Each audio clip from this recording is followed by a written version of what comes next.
അർജുനെ കാണാതായ സമയം മുതൽ ഏറ്റവും ഒടുവിൽ അർജുൻ്റെ മൃതദേഹം കണ്ടെത്തുന്നവരെ സജീവമായി അവിടെ ഉണ്ടായിരുന്നൊരു വ്യക്തിയാണ് മഞ്ചേശ്വരം MLA AKM അഷ്റഫ്. താങ്കളുടെ ജീവിതത്തിൽ മറക്കാനാവാത്തൊരു നിമിഷമായിരിക്കും ഷിരൂരിലെ ദൗത്യം.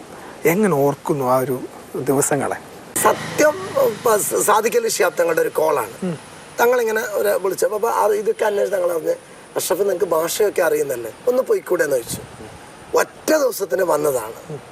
പിന്നീട് മാധ്യമ പ്രവർത്തകരുടെ കൂടെ ആ ചെളിയിലും മഴയത്തും അവിടെ കൂടെ ഉണ്ടായിരുന്ന ഒരാള് ഇടയ്ക്ക് സംസാരിക്കുമ്പോൾ അമ്മ എന്നോട് പറഞ്ഞു, മോനെ അർജുൻ അല്ലാണ്ട് മടങ്ങി വരരുതെന്ന് അറിഞ്ഞത് അവസാനം ആ വീട്ടിലേക്ക് അർജുൻ്റെ മൃതദേഹം ആ അമ്മക്ക് കൈമാറിയിട്ട് വരുമ്പോഴുണ്ടായ ഒരു സംതൃപ്തി ജീവിതത്തിൽ ഒരിക്കലും മറക്കാൻ കഴിയാത്ത അനുഭവങ്ങളുടെ ഒരു സംഭവമാണ് ഷിരൂർ സംഭവം. ഒപ്പം തന്നെ കുറെ വെല്ലുവിളികളും ആ സമയത്ത് നേരിട്ടിട്ടുണ്ടല്ലേ? ഓരോ ദിവസവും എൻ്റെ പറയല് എന്തായാലും നാളെ നല്ല റിസൾട്ട് ഉണ്ടാവും, നാളെ നമുക്കൊരു ഗുഡ് ന്യൂസ് ഉണ്ടാവും.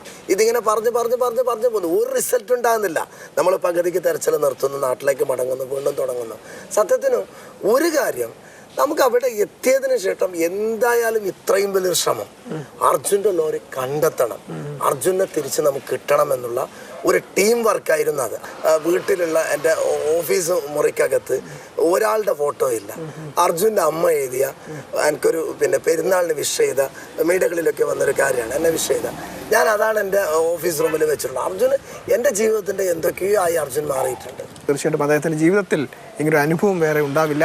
തീർച്ചയായിട്ടും അദ്ദേഹത്തിൻ്റെ ഇടപെടൽ കൂടി വലിയ സഹായമായി അന്നത്തെ ഈ രക്ഷാപ്രവർത്തനത്തിന്.